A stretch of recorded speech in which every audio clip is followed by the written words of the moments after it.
Bon après-midi, mesdames et messieurs. André Gide, le père de l'altruisme, disait: mon bonheur est d'augmenter celui des autres. J'ai besoin du bonheur de tous pour être heureux. Il est 13 heures sur Canada International. Mesdames et messieurs, c'est l'édition de la mi-journée. Voici le sommaire.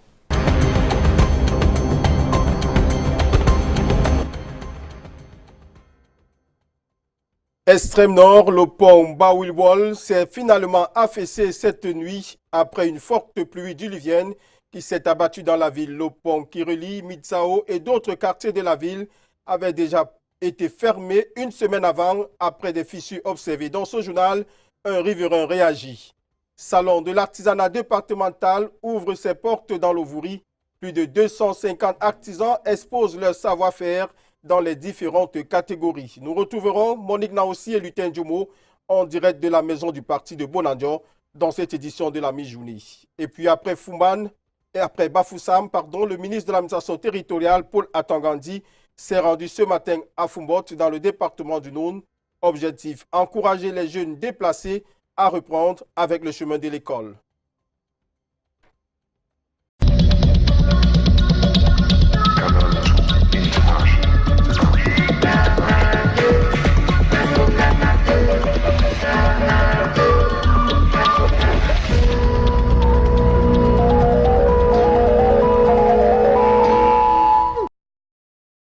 Bon après-midi, mesdames et messieurs. Ouvrons ce journal avec ce fait marquant qui s'est déroulé dans le département de l'Océan. La mer a une fois de plus fait une victime à Kribi. L'incident survenu le week-end dernier dans l'arrondissement de Kribi 2e a mis en exergue ce cultivateur qui passait par là. Le détail avec Aïssatou Adjoumi et Moussatakou. Encore une fois de plus, un corps sans vie dans la mer de Kribi.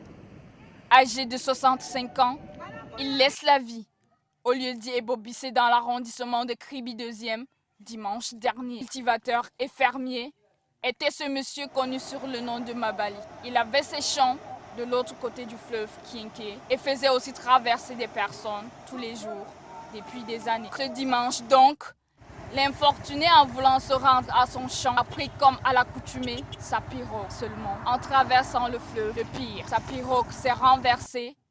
En bon nageur, Mabali a entrepris de sauver sa pirogue d'abord, sauf que lui-même a été englouti dans les eaux. Les secours, arrivés trop tard, n'ont pas pu le sauver. Son corps est malheureusement resté jusqu'à présent au fond de l'eau. Une noyade de plus dans cette mer qui interpelle les autorités locales à pourvoir nos plages des maîtres nageurs. Comme nous l'annonçons en titre, le pont Bawilwol dans la région de l'extrême nord s'est finalement effondré cette nuit de suite d'une forte pluie qui s'est abattue dans la ville. Le pont avait déjà été fermé une semaine avant dû à l'affaissement et aux fissures observées. Donc l'effondrement de ce pont qui relie Mitsao et d'autres quartiers de la ville est un véritable calvaire pour les populations. À cet effet, écoutons ce riverain. Oui, je suis M. Kiki, je suis habitant du quartier Bawilwol. Et c'est ce pont qui nous permet de partir de notre localité pour le centre administratif, le marché et bien d'autres localités où on peut faire remplir nos courses aisément. Malheureusement, nous avons un matin été surpris de constater que le pont s'est effondré et nous nous sommes demandé un peu la cause de cet effondrement. Et quand on approche, effectivement, le pont, on se rend compte que les matériaux qui ont été utilisés pour la construction de ce pont ne sont pas adaptés. Vous pouvez vous imaginer. Alors maintenant à Yaoundé, où de nombreux jeunes ont pris d'assaut hier la place de l'hôtel de ville. Ils sont allés assister au lancement de la caravane qui s'est ébranlée à travers les artères de la ville. Ceci s'est effectué dans le cadre de la rentrée scolaire prochaine. La cérémonie était présidée par le ministre de la Jeunesse et de l'Éducation civique. Reportage Alain Gislain Kanga, Samuel Bonis.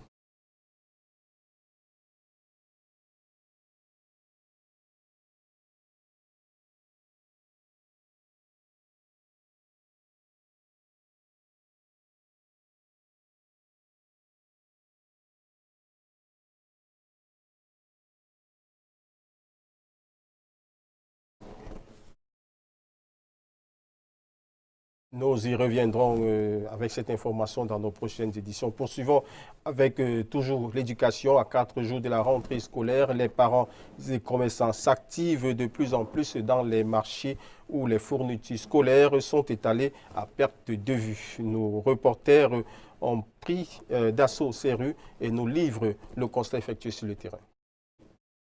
Oui, bois de l'eau, madame Colo Colo, voilà ça, bois de l'eau, 1000 francs. 1000 francs, bois de l'eau, voilà ça, Colo Colo. La place est bruyante ce matin au lieu dit douche municipale Aqua. Les vendeurs à la sauvette et les commerçants se demandent comme ils peuvent pour attirer le plus de clients. Ces parents d'élèves se ruent vers les accessoires comme les manteaux et autres parapluies. Un choix pas du tout anodin. Non, si j'ai pris le goût pour mes enfants, c'est parce que j'aime toujours quand ils dans la maison. Je mets les eaux dans la gourde. Parce que l'eau qu'ils prennent à l'école, souvent ce n'est pas de très bonne eau. Là, je préfère comme toujours comme ça. Les gourdes de tout petits ont envahi le marché. Les commerçants y ont également associé les gamelles pour le goûter. Et il y en a sur toutes les formes. Ça fait pratiquement un mois que je vends les gourdes et les gamelles. Qui achète beaucoup plus? Ce sont les dames et même les hommes, certains messieurs qui achètent, qui font la recette ici. Tous ces accessoires, les enfants en raffolent de plus en plus et ne conçoivent plus l'école sans. Je suis contente, papa m'a acheté tout ça pour l'école. Qu'est-ce que tu aimes là-bas le plus? Ma gourde. Plus l'on se rapproche de la rentrée scolaire, plus ces accessoires sont de plus en plus vendus, surtout en cette saison de pluie. Revenons sur cette activité des jeunes de la capitale politique qui ont pris d'assaut la place de l'hôtel de ville de Yaoundé à l'occasion du lancement de la caravane citoyenne qui s'est ébranlée à travers la capitale. C'est dans le cadre de la rentrée scolaire prochaine, une cérémonie qui était présidée par le ministre de la Jeunesse et de l'Éducation civique. Reportage Alain Gislain Kanga, Samuel Bonis. Vacances en menant des activités utiles. C'est ce qui a meublé cette période pour ces jeunes massés ici à l'hôtel de ville de Yaoundé à l'occasion de la cérémonie de lancement des caravanes citoyennes et patriotiques qui va se mettre en branle dans les établissements scolaires et universitaires. C'est bien beau de dire en restant chez soi, mais qu'est-ce que le gouvernement fait pour nous? Qu'est-ce qu'ils font? Nous, on a touché du doigt les réalités. Et maintenant, on peut crier haut et fort qu'effectivement, ce que le gouvernement fait pour nous, certes, n'est pas évident, mais ils le font de tout leur cœur. Une rentrée scolaire citoyenne avec le vœu d'une reprise effective des classes dans les régions du Nord-Ouest et du Sud-Ouest. Appeler tous les acteurs, à savoir les parents, les populations de ces régions en crise, notamment ceux du Nord-Ouest et du Sud-Ouest, d'accompagner leurs enfants à retourner à l'école et de lutter contre ces personnes-là qui ne veulent pas du bien à l'avenir du Cameroun. Croisade contre les discours haineux, les drogues et les autres fléaux sociaux. C'est le thème de cette opération lancée par le ministre Mounouna Fotso. Nous, à l'occasion, nous avons mis en mission les équipes mobiles d'animation populaire urbaine et rurale, les appelés du service civique, les médiateurs communautaires, les exécutifs du Conseil national de la jeunesse du Cameroun et tous les leaders des associations et mouvements de jeunesse pour accompagner ces caravanes qui vont se déployer dans des villages, dans des quartiers, dans les établissements, autour des établissements pour réellement sensibiliser sur ces thématiques et même à l'intérieur des établissements pour prendre conscience à la communauté éducative de ces phénomènes. Ces jeunes ont également procédé au réarmement moral et civique. Au cours d'une audience que lui a accordée le ministre du Travail et de la Sécurité sociale, Grégoire Ouna, Serge Espoir Matomba, le premier secrétaire du Parti pour la rénovation sociale, a articulé son propos sur les conditions sociales des travailleurs. C'est un reportage signé Constant Kanga.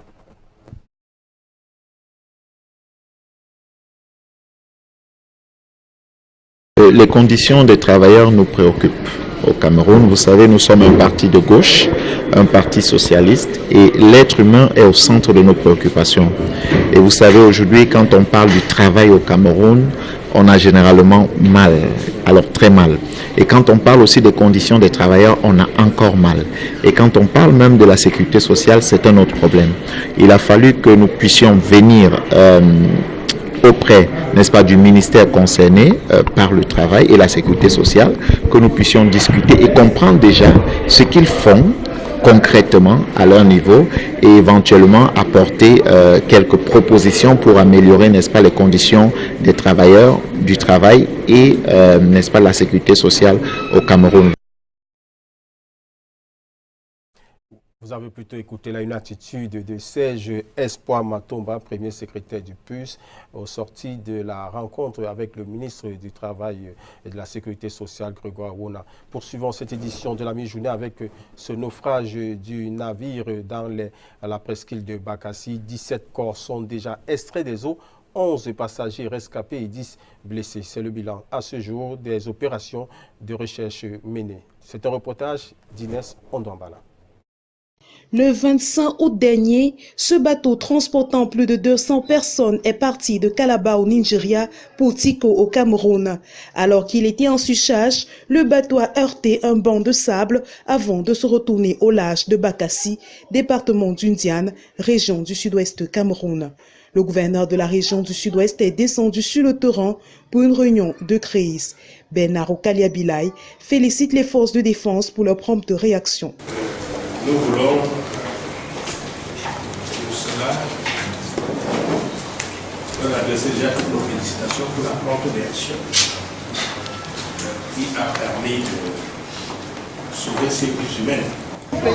Lors de cet accident, il y a le BI camerounais qui avait intervenu. On a sauvé 107 personnes. Il y avait 3 morts et 15 which were injured.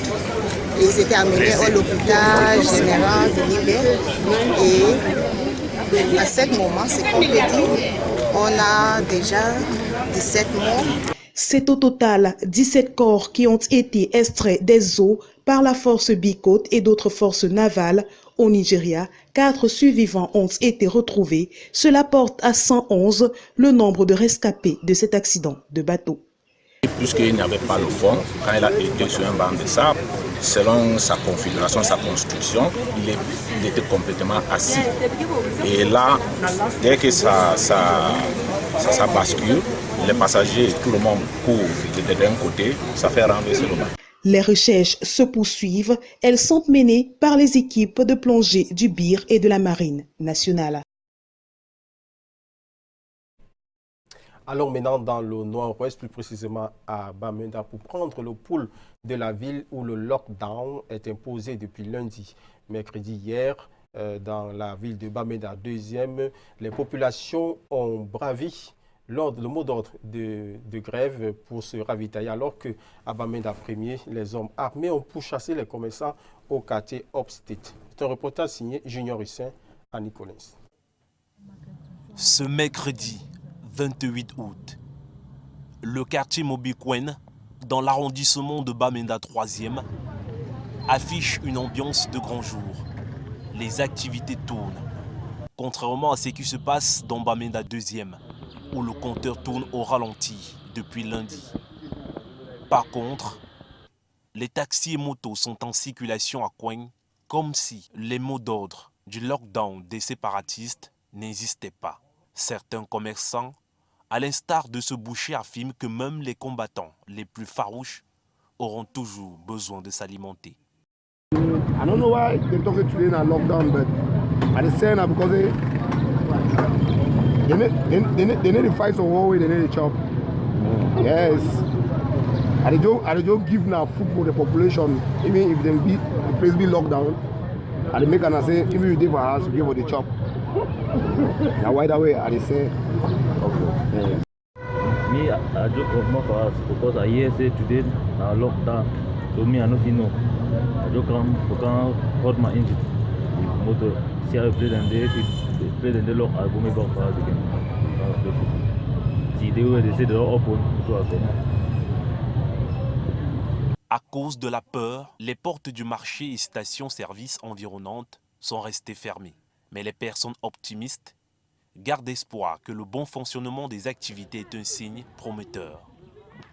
Dans Bamenda 1er, siège des institutions républicaines du Nord-Ouest, les hommes armés à bord des motos ont fait irruption, pourchassant les opérateurs des petits commerces au quartier Off-Station, avant que les militaires ne se positionnent à certains points stratégiques.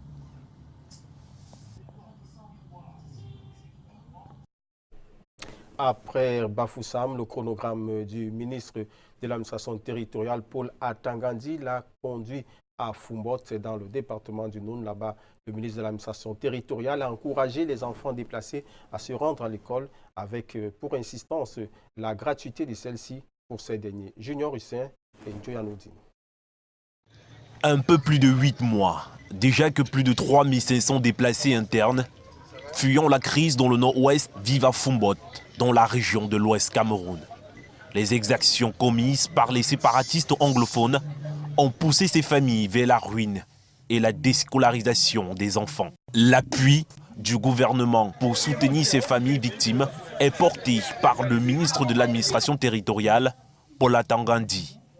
Des produits de première nécessité, des matelas et autres dons leur ont été offerts. Parce que j'ai fait les 8 mois ici, il y a beaucoup de difficultés. Mais là, on m'a donné ce qu'on appelle en anglais maths. C'est là où j'ai donné. Peut-être aujourd'hui, je vais revenir avec mon classe. Je remercie le chef de l'État d'avoir nous donné à manger. On a même bien à la maison, on n'arrive pas à manger. On n'arrive pas à vivre avec des enfants. Moi, j'ai 6 enfants. On a même bien là où on peut manger. Donc, je remercie qu'Allah le protège. L'éducation, une priorité du gouvernement camerounais, doit être donnée à ces enfants déplacés. Paul Atangandi, en visite à Fumbot, insiste sur la gratuité de l'école pour ces derniers. Ils doivent être inscrits dans les écoles sans tracasserie et sans argent, parce qu'il nous est revenu que quand ils ne peuvent pas dans des écoles, on leur demande l'argent de gauche à droite. Non. En mentionnant toute la volonté du gouvernement à mettre fin à cette crise dans le nord-ouest et le sud-ouest, le ministre de l'administration territoriale condamne les multiples attaques des séparatistes sur les écoles et hôpitaux. Les terroristes n'ont pas d'avenir. Et je crois que le ministre de la Communication a été clair l'autre jour. Le ministre a demandé aux autorités politiques des pays qui accueillent ces terroristes de les dénoncer, de les interpeller et de les renvoyer pour être jugés parce qu'ils ont causé du tort à tout un peuple. La visite du ministre dans la région de l'Ouest se tient dans le cadre du plan d'assistance humanitaire d'urgence. Protection des frontières, descente d'une commission conjointe des experts en questions forestières du Gabon et du Cameroun. Ils sont descendus dans la ville frontalière de Kiossi, au sud du Cameroun, pour démarquer et sortir l'ensemble des indicateurs pour nos frontières communes, telles recommandées par l'Union africaine pour tous les pays membres. C'est un reportage de Mireille Flodefo et Nassi Sinama.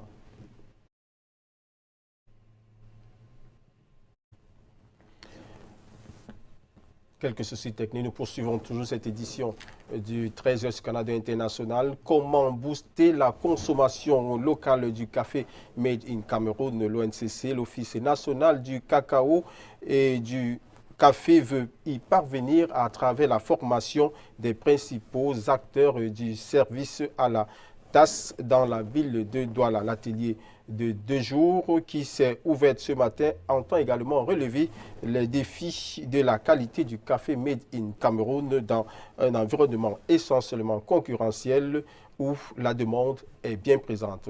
Retrouvons sur les lieux même Patrick Christian Ndobo qui nous en parle. Charles Robert Itok, bonjour. Madame, bonjour. Monsieur, bonjour. Nous vous emmenons au cœur de la salle des dégustations de l'ONCC, l'Office national du cacao et du café, en cette journée où cette institution organise une rencontre avec justement les grands maîtres, les chefs d'hôtels, de restaurants de la ville de Douala, pour justement améliorer les capacités de brassage du café camerounais face à l'enjeu de la transformation de ce café, un café qui peine à trouver justement acheteur, malgré une production qu'on dit en baisse et pourtant réputée de qualité. La problématique est posée, mais surtout les techniques sont transmises. Et nous, le temps de notre présence à ce séminaire, à cette rencontre entre les acteurs qui peuvent promouvoir la consommation locale du bon café camerounais, nous avons voulu nous immiscer dans justement la fabrication d'un type de ce café. On nous a dit le café espresso, que nous allons vous inviter à suivre en quelques secondes comment il est confectionné. Et nous allons le déguster pour votre plaisir aussi, nous l'espérons.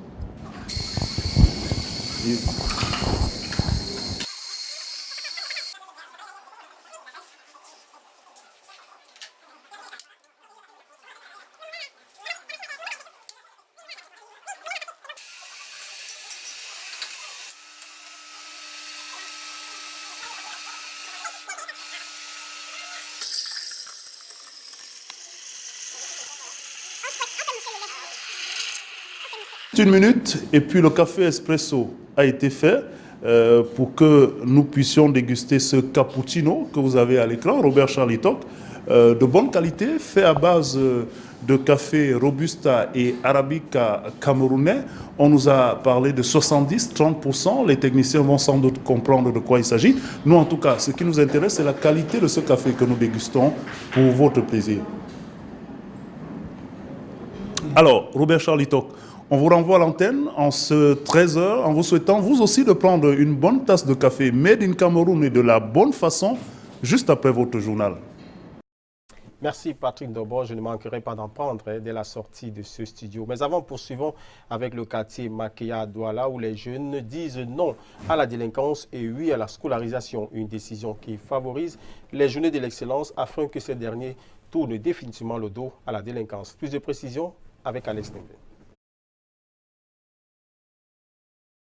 Longtemps étiquetés comme des parias et avaries de la société, puisque historiquement qualifiés comme des délinquants sociaux, les jeunes du quartier Makéa de Douala ont décidé de tourner le dos à cette délinquance qui a toujours terni leur image. Pour le faire, il faut passer par la scolarisation et l'éducation de cette jeunesse qui a décidé de dire oui à cette ouverture. C'est ce qui a justifié cette journée d'excellence qui s'est déroulée au dit quartier consacré à la remise des fournitures scolaires à près de 200 jeunes qui ont décidé de dire oui à l'école. Je suis très content parce que cette année j'en fais partie. Je fais partie des lauréats qui ont reçu un prix. Ce geste du comité d'organisation de la remise des prix ici à Makéa, de par ma voix, nous leur disons merci pour tout ce qu'ils ont fait pour nous en nous remettant ces prix.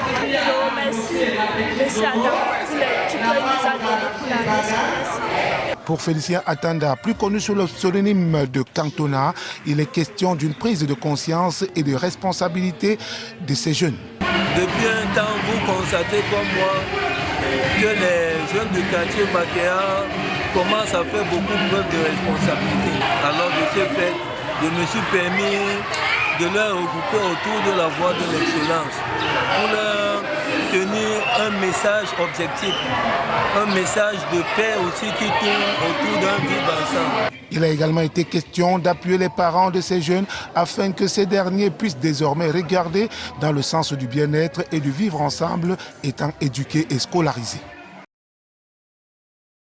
En culture, salon de l'artisanat départemental du Vouri, depuis 9h ce jeudi matin, plus de 250 artisans exposent leur savoir-faire dans différentes catégories d'art. Nous allons tout de suite rencontrer nos reporters Monique Naoussi, Fosso et Lito Ndjomo qui nous présentent ce salon. Bonjour Monique Naoussi. Bienvenue à la maison du parti de Douala Robert Charlitok où plus de 250 artisans exposent leur savoir-faire et on va dire que c'est la 6e édition. On a des artisans d'art, l'artisanat de production, l'artisanat de service. Nous allons rencontrer madame le délégué départemental des petites et moyennes entreprises, de l'économie sociale et de l'artisanat pour qu'elle nous explique justement ce qui est prévu pour accompagner les artisans. Madame Sylvie Maché, bonjour. Bonjour Monique. Alors dites-nous qu'est-ce qui est prévu pour accompagner ces artisans qui sont en train d'exposer et qui ont besoin de parfaire leur service. Alors déjà, je vous dirais que cette exposition, ce que nous avons appelé salon artisanal départemental du Vouri, se tient chaque année impair. Nous sommes à la 6e édition. Nous avons près de 250 artisans. Alors, nous avons voulu promouvoir l'artisanat en faisant ce genre d'activité. La mobilisation a été grande parce que la sensibilisation médiatique a été aussi large. Nous avons jumelé à cette activité une campagne de dépistage gratuite des maladies cardiovasculaires parce que généralement les artisans se plaignent du fait que lors des expositions, on n'a pas de visiteurs, ils ne peuvent pas exposer leurs produits aux yeux de leur cible exigée. Donc je me suis dit, avec une campagne gratuite, au moment où la population viendra se consulter, ils feront aussi un tour dans les stands et pouvoir voir le Made in Cameroun, voir les talents de nos artisans, les talents du terroir. Et c'est pour nous une façon de booster l'artisanat, de promouvoir l'artisanat, de migrer l'artisanat du cadre informel vers le cadre formel. C'est pour nous une plateforme d'échange entre les différents artisans, une plateforme d'expérience. Qu'est-ce qui est exactement prévu pour les meilleurs? Alors pour les meilleurs, nous devions nominer 40 et parmi les 40, 15 seront primés, c'est-à-dire du 1er au 15e. Je ne me mettrai pas à vous dire quels sont les montants. Nous avons quelques sponsors qui ont quand même contribué par leur, soit matériellement, soit financièrement, et nous allons voir à la fin qui sera capable d'avoir quoi. Merci beaucoup, Madame le délégué. Merci beaucoup. Merci, Monina aussi. Mesdames et messieurs, c'est avec cet élément culture que le 13h sur Canada International se ferme. Merci de nous avoir suivis. Au revoir et à demain, s'il plaît à Dieu.